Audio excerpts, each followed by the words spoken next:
ಜೈಲಲ್ಲಿ ಹುಟ್ಟಿದ ಕೂಸು ಕಗ್ಗತ್ತಲ ಗೂಡಿಗೂ ಬೆಳಕಿನ ಸುಗ್ಗಿನೇ ತಂತು.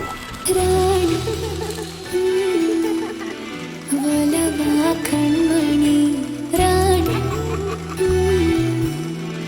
ಜಗವ ಬೆಳಗುನಿ ದೇವತೇನೆ ಮಗಳಾಗಿ ಜನಿಸಿದಾಕ್ಷಣ ಕಣ್ಣೀರೆಲ್ಲ ಕರಗಿ ಹಗುರಾಯ್ತು ಮನ ಮಗುವೆ ಸಹನೆ ನಿನ್ನಯ ಗುಣ ಮಹಾರಾಣಿಯಂತಿರಲಿ ಜೀವನ.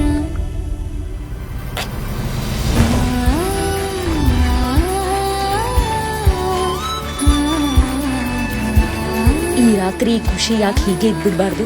ನಾಳೆ ಬೆಳಗ್ಗೆ ಕಾನೂನು ಪ್ರಕಾರ ರಾಣಿ ಜೈಲಿಂದ ಆಚೆ ಹೋಗ್ಬೇಕು. ನನಗ್ ಮೋಸ ಮಾಡಿರೋರ್ ಮಧ್ಯೆ ನನ್ ರಾಣಿ ಹೇಗ್ ಬದುಕ್ತಾಳೆ ಜೈಲ? ಅಮ್ಮ, ನಾನ್ ನಿನ್ನ ಬಿಟ್ಟು ಹೋಗ್ತಾ ಇದ್ದೀನಿ, ನೀನ್ ನನ್ನ ತಡೆಯಲ್ವಾ? ಅಜ್ಞಾತವಾಸ ಕೊನೆಯಾಗೋ ಘಳಿಗೆ ഇരുಳಿಂದ ನಿನಗೆ ವಿದಾಯ. ಬದಲಾಗಬೇಕು ಈ ನಿನ್ನ ಬದುಕೆ ಶುರು ಇನ್ನು. ಹಾರು ಕಲ್ಸು ಅಮ್ಮ ಪಂಜರದಲ್ಲೇ ಉಳಿದ್ರೆ ಪುಟಾಣಿ ಹಕ್ಕಿ ಕಥೆ ಬರ್ತಿದ್ದಾಳೆ ರಾಣಿ.